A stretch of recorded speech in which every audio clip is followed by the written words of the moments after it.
नमस्कार दोस्तों, जब भी बात चाय की आती है तो हमें सबसे पहले असम याद आता है। असम की चाय हमारी नेशनल प्रॉपर्टी है। उसके बाद जब भी बात बेहतरीन पार्क्स की आती है तो सबसे पहले हमें काजीरंगा नेशनल पार्क याद आता है, क्योंकि काजीरंगा नेशनल पार्क भी हमारी नेशनल प्रॉपर्टी है। और उसके बाद जब बात पहाड़ की आती है तो भी हमें सबसे पहले असम याद आता है। पर अफसोस की बात यह है कि असम की पहाड़ आज तक नेशनल इशू नहीं बन पाया।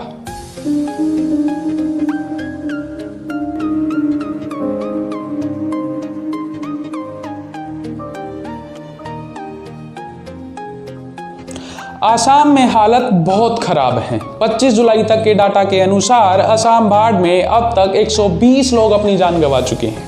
इन 120 लोगों में से 45% बच्चे हैं। ऐसा हर साल होता है और सरकारें गूंगी बहरी बनी देखती रहती हैं। सेंट्रल वाटर कमीशन के डाटा के अनुसार हर साल औसतन 26 लाख लोग असम में परेशान होते हैं। औसतन 47 लोग इसमें अपनी जान गंवाते हैं और फसलों में औसतन 128 करोड़ का नुकसान हर साल होता है। अब ये क्यों होता है और इसे ठीक करने के क्या समाधान हैं, इस वीडियो में इन सब चीज़ों पर हम चर्चा करेंगे। अगर आप इस चैनल पर नए हैं तो चैनल को सब्सक्राइब करना ना भूलिएगा। तो चलिए वीडियो शुरू करते हैं। सबसे पहले बात करते हैं कि हर साल इतनी भयानक बाढ़ क्यों आती है। इसके कई कारण हैं। सबसे पहला कारण, आज से तकरीबन 5 करोड़ साल पहले जब Indian continental plates Eurasian plate से टकराए तो हिमालय बना। हिमालय से ही असम की ज़्यादातर नदियाँ बहकर आती हैं। अब इसका बाढ़ से क्या लेना देना।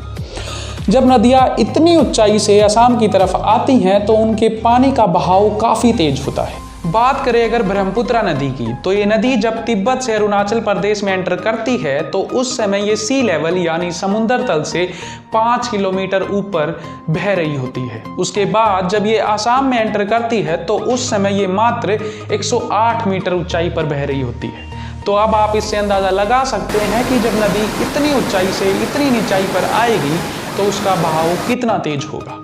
ऊपर से मानसून के समय जब अरुणाचल प्रदेश और असम में भारी बारिश होती है तो ब्रह्मपुत्र नदी का पानी खतरनाक तरीके से बढ़ जाता है। अब एक ऐसी बात जो बहुत कम लोग जानते हैं, असम में ब्रह्मपुत्र नदी के अलावा भी नदियां बहती हैं। उन नदियों के नाम हैं सुबनसिरी, कामेन, बेकी, मानस और गदाधर। ये सभी नदियां हिमालय से निकलकर असम की ओर बहती हैं। ये सभी नदियाँ ब्रह्मपुत्र नदी में मिल जाती हैं और सबसे बड़ी बात ये कि असम की बाढ़ के लिए ये सभी नदियाँ भी जिम्मेदार हैं।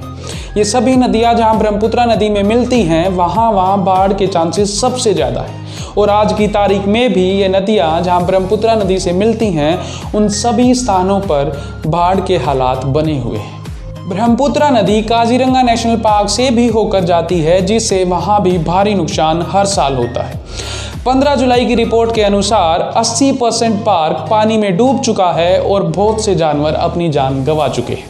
तीसरा, भारत का उत्तरी पूर्वी हिस्सा अर्थक्वेक प्रोन है, यानी वहाँ समय समय पर भूकंप आते रहते हैं। भूकंप आने से वहाँ लैंडस्लाइड्स यानी भूस्खलन भी होते रहते हैं, जिससे सारा मलबा नदी में चला जाता है। अब मलबा नदी में जाने से क्या होता है? मलबा नदी में जाने से पानी की हाइट बढ़ जाती है और पानी की हाइट बढ़ने से पानी एम्बैंकमेंट्स या किनारे तोड़कर शहरों और गांवों में चला जाता है, जिससे बाढ़ आने के चांसेस बढ़ जाते हैं। जो चौथा कारण है वो है मैन मेड, यानी आदमी का खुद का खोदा गया कुआं। वो कुआं है आधे अधूरे एम्बैंकमेंट्स बनाना, जिसकी वजह से नदी के नेचुरल बहाव यानी प्राकृतिक बहाव पर असर पड़ता है। और वैसे भी ब्रह्मपुत्र एक बहुत चौड़ी और असंतुलित नदी है, जिस पर शायद एम्बैंकमेंट्स इतने अच्छे रिजल्ट्स ना दे पाए। इस कड़ी में आगे आता है अनप्लैन्ड डेवलपमेंट। लोग नदी के किनारे घर बना लेते हैं, जिससे नदी में पानी ज़्यादा होने पर वो घर बह जाते हैं। उसके बाद इस कड़ी में नाम आता है डिफॉरेस्टेशन, यानी पेड़ों का काटा जाना। इसके बाद पॉपुलेशन ग्रोथ यानी जनसंख्या वृद्धि।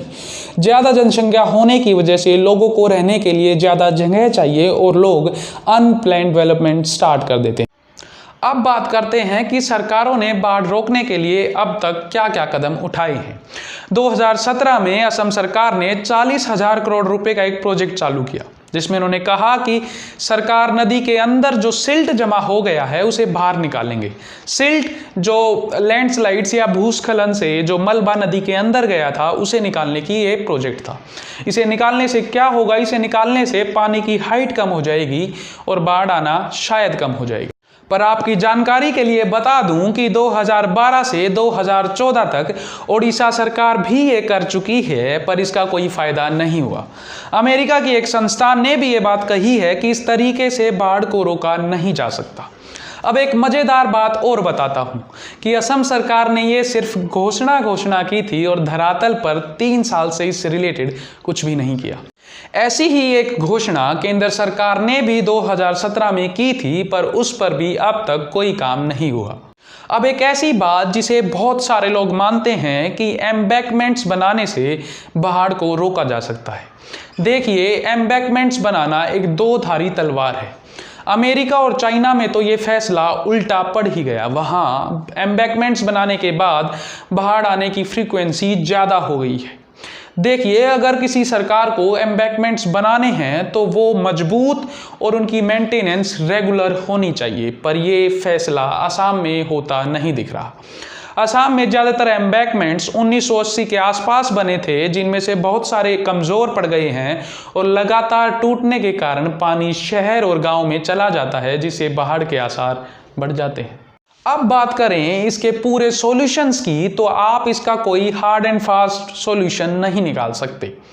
कई इन्वायरमेंटलिस्ट का मानना है कि अगर हमें बाढ़ से बचना है तो असम के साथ साथ अरुणाचल प्रदेश जो असम से ऊपर है और मेघालय जो असम से नीचे है, इन तीनों राज्यों को साथ मिलकर इस पर एक काम करना होगा।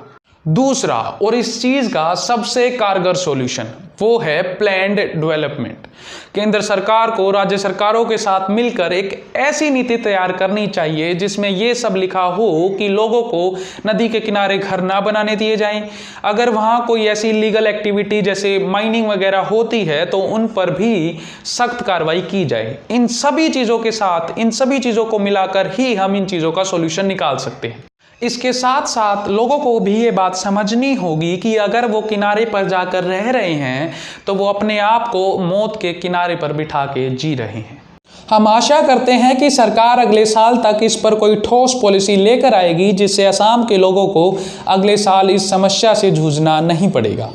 अगर आपको हमारा ये प्रयास अच्छा लगा तो चैनल को सब्सक्राइब करें, वीडियो को लाइक करें और ज़्यादा से ज़्यादा लोगों तक इस वीडियो को पहुँचाएँ। जय हिंद, जय भारत।